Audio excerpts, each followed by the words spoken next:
আসসালামু আলাইকুম ফ্ৰেণ্ডছ, মই আজি আপোনালোকৰ বাবে আৰু এখন নতুন ভিডিঅ' লৈ আহিছোঁ। সেইখন হ'ল যিকোনো ছোৱালী বা আপোনাৰ পচন্দৰ ছোৱালী যদি আপোনাৰ প্ৰেমত নপৰে বা ৰাজি নহ'লে কি কৰিব, তাৰ বাবে মই এই ভিডিঅ' বনাইছোঁ।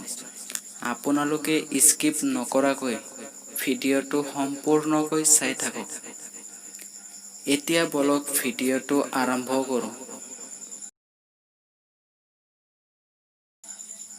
যদি যিকোনো ল'ৰা বা ছোৱালী যিকোনো প্ৰেমিক প্ৰেমিকাক ভাল পায়, কিন্তু সেই প্ৰেমিক বা প্ৰেমিকা আপোনাৰ ভাল নাপায় বা আপোনাৰ প্ৰেমত নপৰে, তেতিয়াহ'লে আপুনি সেই প্ৰেমিক বা প্ৰেমিকাই ব্যৱহাৰ কৰা কাপোৰৰ এটি সৰু টুকুৰাই এই নক্সাটি শনিবাৰে ৰঙা কলমেদি লিখি জুইত পেলাই দিব বা পুৰি পেলাব। আল্লাহৰ ৰহমতে সেই প্ৰেমিক বা প্ৰেমিকা আপোনাৰ প্ৰেমত পাগল হৈ দৌৰি আহিব।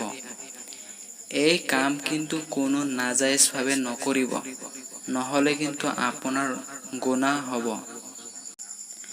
এনেকুৱা যিকোনো তাবিজ লিখোঁতে পাক পবিত্ৰ হৈ ল'ব। তাৰ পিছত ৰঙা কলমেদি লিখিব। মই যিবিলাক তাবিজ আপোনালোকক দি থাকিম, সেইবিলাক লিখোঁতে কিন্তু ৰঙা কলম বাধ্যতামূলক। সেইবাবে আপুনি এটা ৰঙা কলম যোগাৰ কৰি ৰাখক। এই আছিল আজিৰ ভিডিঅ'টো কেনেকুৱা লাগিল কমেণ্ট বক্সত জনাব। তাৰ আগত আপুনি যদি এই চেনেলটোত নতুনকৈ ভিজিট কৰি আছে, তেতিয়াহ'লে অৱশ্যেই চেনেলটো ছাবস্ক্ৰাইব কৰি ৰাখিব, এনেকুৱা আৰু নতুন ভিডিঅ' পোৱাৰ বাবে।